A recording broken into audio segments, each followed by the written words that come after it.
Hello, my name is Robert Teester, and I've been a psychotherapist for 36 years and a meditation teacher for over 16 years. And this talk that I'm giving today is part of a series of talks under the title of The Cultivation of Wisdom. And this specific talk is about the psychology of wounding. And the wounding that I'm speaking of is not physical wounding, but emotional and psychological wounding. And if you ask people if they feel wounded, they generally don't know that they're wounded, and they'll just tell you that, no, I don't feel too wounded.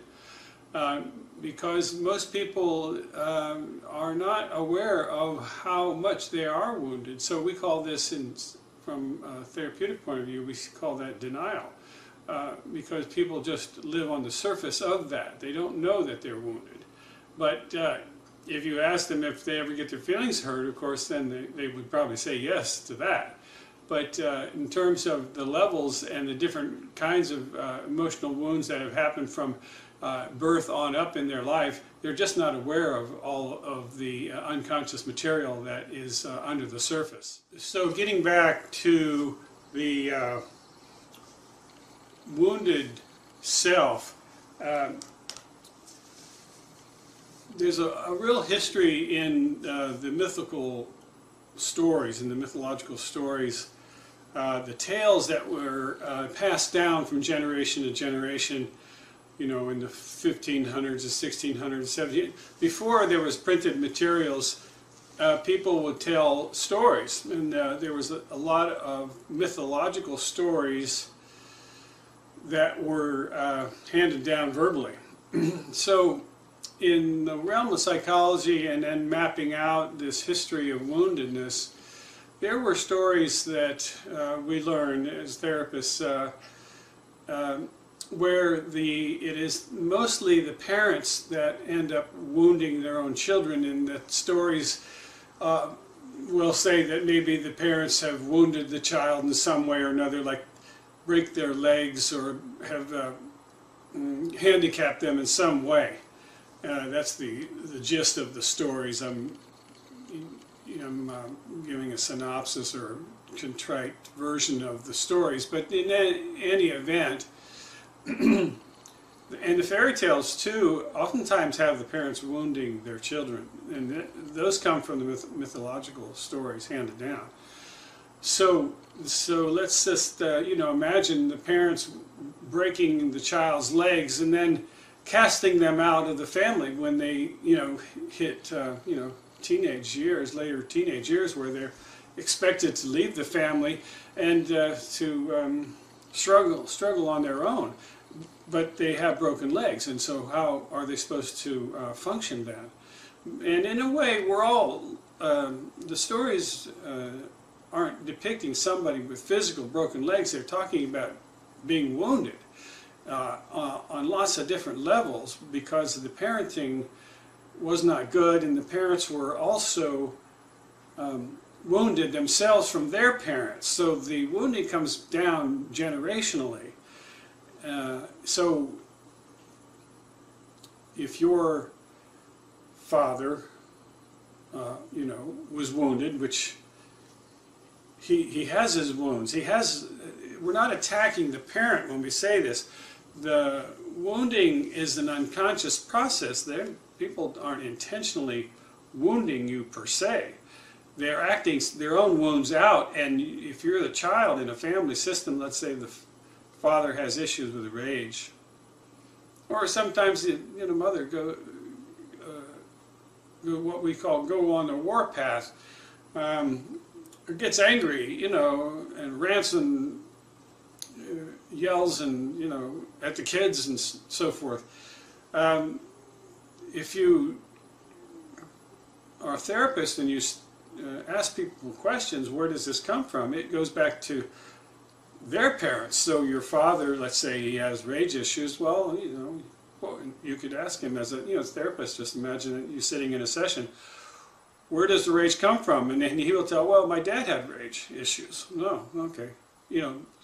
And of course, as a therapist, we know that already, because that's where these things come from. We hear this every time we do an intake interview, and we write this stuff down. This is where it's coming from, and we know that and that's why we ask the questions that we do.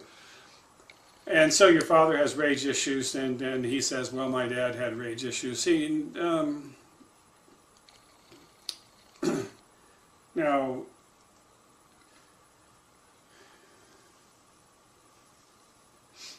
he is going to have to deal with that on his own, because the father that he learned that from and that wounded him with the rage didn't get in therapy or work that out. If he's got rage issues, he's acting out hurt feelings, because underneath the anger is always some kind of pain, emotional pain. And so in therapy, of course, then you work with the pain. You try to get the person to feel the pain and stay with it, and then whatever that looks like. People can roll up in a little ball and start weeping, or they just cry, for a year or 6 months, or when you start opening that up, people just let the pain out, and it lasts X number of weeks or X number of months, or it can be a year or two, like that. It's all connected. But it isn't exactly the same each time, because each time you go into pain, it changes it, and it goes deeper and younger into, where you talk about human beings being like an onion, there's layers to the pain. So somebody might start weeping in their teenage years when there was emancipation issues going on, and the father was getting angry that the son was staying out and drinking and so forth, and that's just a surface level of the onion. That's the outer skin in your teenage years. And then if you work with that and you go into some painful issues, then it keeps going deeper or backward in age.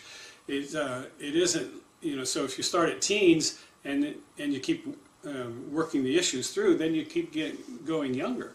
So you could go from the teenage years to the pre-teens and the tweens, and then into adolescence, and you work with that, and then it goes back the years of adolescence, 8, 7, 6, 5, and then into childhood. And the childhood is in the 6, 7, 8 range. That's early adolescence or childhood. But early childhood is where the wounds are, and that's the genesis of these wounds come out of early childhood. Typically, there's of course secondary wounds that can happen by the death of a parent and things like that later, but the primary wounds almost always generate from or originate from 0 to 5 years old. So it's very difficult for people to work with that material. So they can talk about the rage and the emancipation battle that goes on, when you're 16, 17, 18. But it's harder for people when they start getting younger, because they start to feel like they're out of control more, where the emotional material is so sensitive and so deep. They become frightened. When you're angry and you're throwing things in the house and you're storming out of the house and that kind of thing, that's a teenager expressing their control and their power. And they're saying to the parent, I don't have to put up with this crap. I'm going to storm out of here and get in my car and drive away and go to my friend's house. That kind of thing, where in emancipation, the teenagers go to their friends, which is necessary for them to do that, to break away from the family. And if the parents are getting really mad at you, then they're having a hard time letting you go too. And sometimes they want you to go to get rid of you, and and that's another kind of wound. We don't want you here, get out of here. The dad might be saying that because he can't financially afford you to be there, because you're eating him out of house and home, as teenagers tend to do. But the wounding that goes deeper than that, backward, See, and if you stay in therapy long enough, you're going to just keep unfolding deeper, which means going younger. And in childhood material, you know, like before adolescence, you know, 5, 6, 7, 8, people remember a lot of what happened then. They were old enough to, you know, form a strong memory, and they remember. They're verbal. At this point, their language skills are very good. They will get better, but still, once you pick up language, people can start putting words to feelings and words to what their parents are doing to them, and then, you know, how they're responding. So, getting back to the mythological stories, it's the parents that's the genesis. Those are the ones that are breaking your legs. Now, all parents try their best to parent a child to their best ability. But if they're terribly wounded or moderately wounded, I mean, even no matter how good the parents were and how good their parents were, there's wounding that goes on, and that's what gets stuck in the unconscious. We call that the unconscious, where it's active, it's there, it's affecting your personality, it's affecting the way you relate socially, but you don't know, you've forgotten it. You don't know where it comes from anymore. And so, so let's stay with the adolescent and then the childhood, where the child has a language.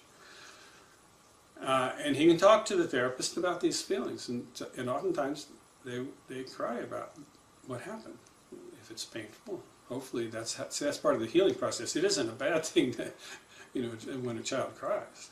It's, in a therapeutic environment, it's wonderful. I'm very happy when that happens, because that's where their heart is really starting to heal. They feel what actually happened to them. They didn't feel safe in their family to enough to show the pain, you know, because people don't like showing that they've been hurt to the person that hurt them.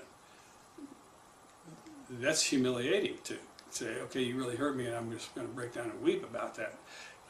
People tend to crawl into their bedrooms and shut the door and cry by themselves, and they don't want anybody to see that. They especially don't want to show their parents that they're hurting them, that their strategies of whatever they did hurt them. So that creates a real psychological problem for the child, who doesn't have anybody to talk to about the wounds that they're experiencing. And it's real important, you know, if you're a parent and you have a child that's not showing you that kind of stuff and isn't talking to you, you can get a therapist for that child, and you got to pay for a therapist. And help the child to have somebody that isn't going to be judging them, and it certainly isn't going to be yelling at them or shaming them in any way. It's just the opposite. When you're in therapy, your therapist wants to have your feelings in that session. Deeper the better. And all therapists, you know, honor that. That's part of being a therapist, is creating a safe container for people to unfold and heal. So, now, I'm going to get back again now to this childhood material. You know, when the child is verbal,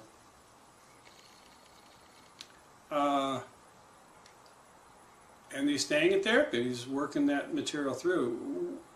Now, whether the person in therapy is a child or a teenager or an adult, or, you know, somebody in midlife, or even this senior citizen, when they talk about these wounds,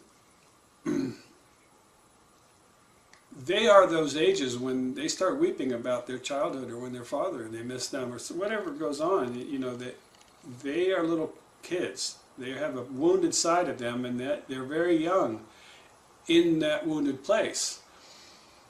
And they can work that through. That's fine. People do that, and they get stronger and they heal. What I'm sneaking up to is the as the mythological stories that I mentioned, it goes on, most of the pain and most of the wounding happens in early childhood, and that means in modern depth psychology, by the way, is pretty clear with that too. The understanding is that the primary wounds exist from 0 to 5. Now 0 includes birth trauma.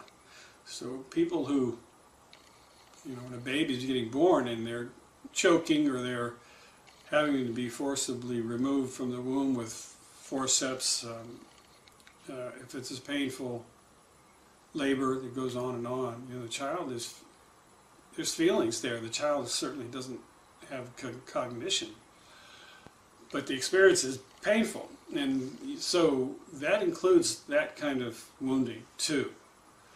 The birth trauma, that's a real thing. That's not a, people used to think, oh, that's a little baby, they don't remember any of that. They don't have a cognitive memory and able to speak to you about it, but in therapy people do unfold energetically from those places, and that's why you want to do grief work. Will take you into those deeper experiences in early birth trauma and 1 year old or 6 month old, or any of those early years. Energetically, that's being held in the body, and that creates havoc in terms of functioning on many levels. And so don't minimize, just because it happened in early childhood, don't minimize wounds on that level. It's catastrophic. And it will affect the child the rest of their life. Don't think that it's forgotten. It's not. It's impacting the child, the baby, and it takes a highly skilled therapist to work in early childhood, because the pain, the pain that's being held and the wounds that are there are so delicate and so sensitive that it takes a trained professional that knows how to work with early childhood to release it.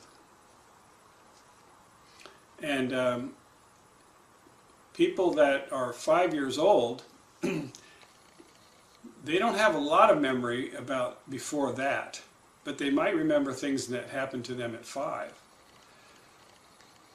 At 4 years old, they have less memory. They have snapshots. A 5-year-old can speak and has language, and so he can somewhat speak about maybe difficult things, but he can certainly feel them and cry. He may not know why he's crying, and that's fine. You don't want to stop somebody just because they don't know, because if they keep staying with the pain, they'll get a snapshot, and it will show them, and they'll share that with the therapist, and there's something that happened. That's why they're crying. It's coming back up, and it's sort of like a therapist that work with early childhood. They're being like a midwife. They're midwifing these early wounds from early childhood, where the child is sort of pre-verbal. A child is pre-verbal, at 1 year old, and some languages start coming in, some sounds that come in at 2 and so forth. But by 5, they can speak sort of pretty well. So it depends on what year the wounding happened. If it's birth trauma, of course, there's not going to be any language other than maybe sounds. But energetically, the wounds start it's always the same thing in terms of how wounds come out, and that's at any age. But particularly in the pre-verbal years, you have to use the same formula. If somebody is hurt at 2 or 3, when a wound happens, for instance, let's just imagine that there's a turtle, and every time the turtle sticks his head out and his feet, and then you tap the turtle with a stick, he'll pull in. And he's afraid. He doesn't understand. It's something that's trying to get in. So and every time he sticks his head out and you tap his shell, he will come in and he will start getting very neurotic because he can't go, he can't move. And we're like that turtle. In families, there are certain safe zones, and there's things, you touch dad's stereo and he blows up at you. There's lots of different things. Or when you're learning how to walk, a 2-year-old's trying to walk and goes out towards the road, mom freaks out. So you can get yelled at, and you think it's, oh gosh, what's so bad about this? Well, she knows that there's a car coming, or she knows, walking between parked cars is dangerous. That kind of thing, and that's normal kinds of stuff, as long as it's done in a loving way, and rather than just shouting hysterically, because the child doesn't understand what you're saying. So you have to communicate, make sense, explain it. A good parent is also a good teacher, explaining things, because children don't understand. They don't know what a car is. They don't know what the road is. So we're all a little like the turtle, and it goes on every day to some degree. What's safe, what's not safe. Saying this that upsets, dad, or saying that upsets mom, or it's kind of you're feeling your way along, and there's certain rules to the game of growing up, and nobody has the manual for it. But parents are all unique, and they all have their own ways of and how power structures are assembled in the system and so forth. But when you get wounded, let's get back to something pretty basic. When you get wounded like the turtle, and he slams his head in and his feet in, locked into his shell. Well, that's what we do too. People, when they get wounded and somebody yells at them or something loud bang, it doesn't even have to be personal. It can be like a book dropping to a baby, and that just scares the hell out of the baby, and oh, what's that? And he starts crying. It can be something as non-personal as that. Or the parents are fighting. It could be in the room or next door, and children hear that stuff, and oh my God, or mom and dad going to get a divorce, or something like that, when they get older, when they're little babies. But in any event, the wounding is on an energetic level. Wounding, let me explain this to you. That wounding is this cyclical in how it forms for the human beings. When we get tapped on the shell, when we pull in and we tighten up and we're hiding in our little shell just as humans do, and they're looking out, and making sure that there's anything coming. That's called the earth element. That's a hard element. We're pulled in, we're contracted, we're afraid maybe we can die, do I need to protect myself? And that's the earth element, that's the hardness. And that gets recorded. If that doesn't, eventually it's, you go on with your life, and eventually a turtle comes out and, runs around. But that contraction might stay in there, if you have some kind of pretty strong experience. And it happens over and over again. It's like a conditioned response. Pulling in, contracting, and we all need to protect ourselves, and so we create this sort of wounded little child inside, where it's like a little cave that we dig ourselves into, and so when the event, whatever it is, happens, that's called the earth element. Now, let's say in a therapeutic relationship, or even at home, when that's some kind of painful event subsides and the child talks to mom or dad. It's the same thing if the child comes out and then you go into those feelings internally and sort of relive that experience in a way like, oh yeah, talking from that little hurt little boy or hurt little girl place. That creates heat. That's a hot spot, and it's difficult to occupy it when we talk about it. It's makes us feel warm, and it's scary, and we don't want to do it, but it's there, and we want to get that out. And so there's the earth element, and then that second element, as we talk about it, is called the fire element. That's heat, and that's hot to us. It's sort of like touching a hot stove. Well, that's in there too. If there's some painful thing in there and we touch it, you know, there's that feeling of, oh, that's hot. I don't want to, but I want to get it out. So you're caught in between, you know, this spot. Well, I don't want to be. I keep it in here, but I don't want to touch it either because it scares me to talk about it. So that's called the fire element. And if we stay in the fire element and we start talking from the fire, where it comes up in our body and fills our body up with feelings, then it turns into the water element. We can start weeping. Our heart pumps faster. The water element of blood, moving of all the fluids in the body, start moving. If you go from fire into water, it isn't just tears coming down your face. It's the blood moving.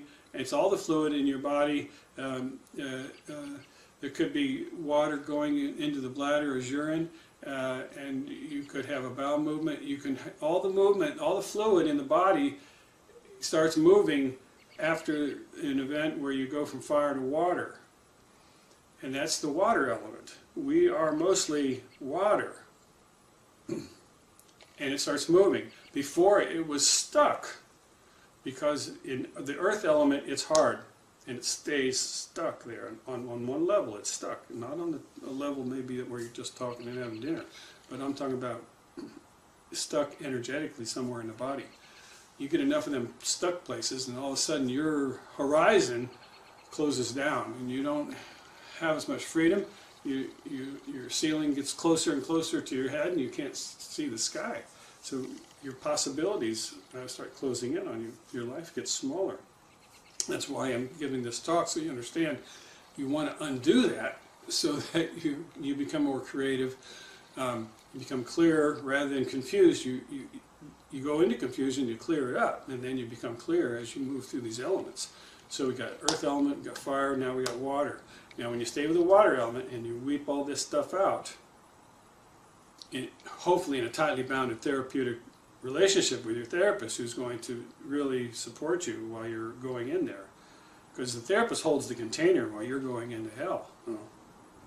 And then you sort of can look up and go, okay, he's still here, he's holding it together. Because you feel sort of crazy when you go in there, you feel like you're a little kid, which you are, you see. So that's why you need a good therapist to hold the container for you, so that when you come out, the world looks sort of the same. The office is the same, the therapist is the same, but you just went through this whole thing, and now you're feeling very different. And you will go deeper when you've got a therapist that you trust. Believe me, it works like that. If you want to get a good therapist that you really build the trust up over months, and where you can go into these tight little places, internally into your cave and go find a hurt little boy and hurt little girl, and you go in there. You know and you trust your therapist is going to be holding you in a loving container so that you're not being shamed and you're supported while you turn into a little kid, wounded. So you go through the water element and the flood of all these feelings and tears and saliva and mucus and tears and all these things happen. Your whole body changes when that happens. It isn't just the tear coming down and you just topping it up with a Kleenex. You just went through a whole energetic thing right there. Earth, fire, water, and then when you're done with that part, when you're done, it's air. You see, and all of a sudden the ceiling grows, it expands. The horizon expands. Your creativity expands. It returns, and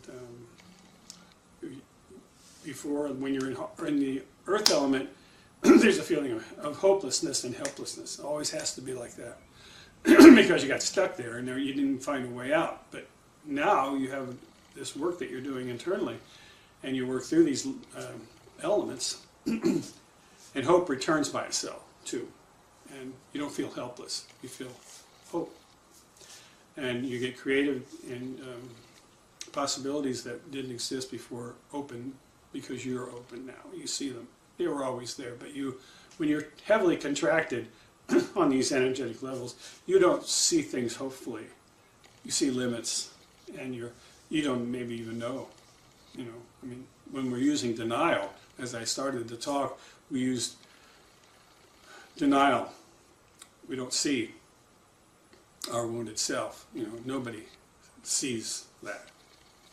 So that's the process of therapy, is to open that back up so you see what's obvious. Carl Jung defined neurosis as legitimate pain which I refuse to experience. It's a legitimate pain which I refuse to experience. You see, so can you hear the elements in there? Hard element. Nope, I'm not going to feel that. I'm not going to feel like a 5-year-old helpless child because it scares me to death and it hurts. And last time I was 5, my dad did something. So you have to be strong enough as a person to go into this deeper material. But that's where the switches are. So when you go into that kind of stuff, anywhere from 0 to 7 or 8, that's good work. But you can't jump down to 2 from 6. You go from 6 to 5 to 4, 3, like that. So every stage you go down, you can always decide to stop therapy anywhere you want. That's part of the contract, in a sense. When you get in therapy, you don't have to go. So people hit early childhood, and they get something that's really scary, and they might miss a session or 2 or 3 or 2 months. And they come back, okay, cooled off a little. It got too hot. And they come back and then you get back to work because they know that it's good for them, in the medium and long term. At the short term, it's too hot. But people calm down and they integrate. It's sort of like eating a sandwich, and they take a bite at a time and they chew that up. Don't take 2 bites. The work is difficult. And if it gets into early childhood, it's very difficult. So you want to, have a good therapist that you trust and go to hold the container while you go in there. And a therapist that's done their own work will not interfere with the work that you need to do. They're going to know how to help you. And not all therapists are like that. You need to find one that you like. And I recommend people's talking to 3 therapists and tell them, look, you're just interviewing 3 therapists, and you'll choose the therapist you want to see, in a month or a couple of weeks from now, say. So that's the best way. So then you'll, if you talk to 3 or 4, you'll gravitate towards one of them that you trust, you feel you can trust. So this talk is about the psychology of wounding and what that means and why we don't know how wounded we are. It only unfolds, session by session, month by month, and then I can just tell you that the first year of therapy, say you're going to starts putting this stuff on the table. In the second year, you start moving these things around, and maybe a couple of surprises still come out, but mostly by the end of the year what you got, and then you start deepening into those things, going back into earlier, adolescent, teen, adolescent, later childhood, and then the third and fourth year, third year you used to really start deepening. Third year is very different than year 1 or 2. And then the fourth year is when you really get it. You don't really need your therapist as much. I mean, you're working with things, and then you're holding your own, and you're keeping a journal, say, and you come to see your therapist, and you know exactly what you need to talk about, and you string it along like what you did last week, and you're becoming more and more your own therapist in a sense, and your therapist can sort of just back up a little bit and let you do it until you get stuck somewhere, and then they can come in and help you. But at the end of the fourth year, you're doing good work at that point, and you can say, okay, I'm going to go try this on my own, and if I need to, I'll call you. Yeah, that sounds good. And that's fine. People go on, and let's say but then they get into a relationship, and then these things start to come up, and then they come back in for a couple sessions and work that through. So it's like that. It can be quite successful, and the intention is that you succeed, and that's how it works. This is part of a series of talks on the cultivation of wisdom, and so this talk is about the psychology of wounding, and the conscious part where you know a little bit, and then there's the subconscious, which you have an intuitive inkling about it, maybe some feelings, and then the unconscious where you just don't even know anymore. It's gone, But if you hang on to subconscious enough, you using your intuition and your feelings, because the therapy isn't so much of an intellectual experience. It's mostly you're using the skills of your feelings and your intuition, because you're going into the unconscious. And so it's like being a blind man, and you're going around and you're feeling, where it's hot. Oh, it's hot over here, and then you start migrating over there, and then it gets hot over there, and you keep moving. It's more with using your intuition and your feeling states. And of course you have your therapist right there to help you to make sense of your experience and to be there with you. You will go much deeper with a good therapist. You will certainly go much deeper and stay with your material much faster, and you'll move through it much faster. And a good therapist will change your life for the better, period. I do it every day, and it's a privilege and an honor to help people in terms of the midwifing process. It's like change people's lives.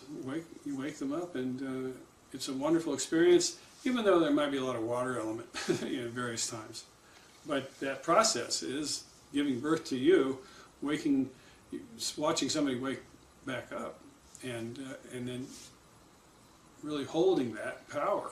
Personal power increases, clarity increases, their possibilities in their life, the horizon, expands. That's wonderful. So that's the process of healing for a human being. So think about what I've said here, and if you might consider getting in therapy, finding a good therapist, getting therapy, and start working on these things, and change your life. Make that a priority. This is we have a myriad of so many things. Everybody's got a full life already, without therapy. But of all the myriad things that are going on, there isn't anything more important than this. So you can still be married, you can still have a good job, you can still have hobbies and those kinds of things. But the reason that we are here in a human form in this life is to complete something. We have work to do, and it's inner work. It isn't about making money. It isn't about material possessions. It's not about being married and raising children. That's a custodial task for a parent. It's custodial. It's not who you are. It's a father and a mother. Those are roles. That's not you. You're here for a reason. We're all here for a reason, and the reason is to complete this inner work. That's why we're here. So you want to have that element, that kind of work in the basket of things that you're doing. You want to have that going on, inner work. And that can be psychological, emotional, spiritual, whatever you want to call it, inner work. And then have a good mentor, a good teacher, a good guide, a good life coach, whatever you want to, whatever avenue you want to go in. Get somebody that's already done their own work. It will make you go much, much faster.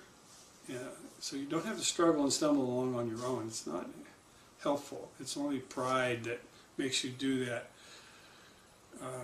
People sometimes think, well, I should do it on my own. That's not true. If you want to learn how to drive a car, find somebody who can show you how to drive the car. if you want to fly an airplane, get a good teacher. You won't waste as much time, and you can finish up the work that you have to do in this lifetime. There is a beginning and a middle and an end to this work in this lifetime, and then that will affect your rebirth. If you believe in reincarnation, any of the Eastern philosophies talk about the same thing. They all believe in that. That will change wherever you end up in your rebirth cycle, because you finished your work that you needed to do in this life. So it's an important thing. It's the most important thing. And you can still do these other things, but make this your priority. This is why you're here, and this is your birthright. So please consider this as a possibility. Thank you.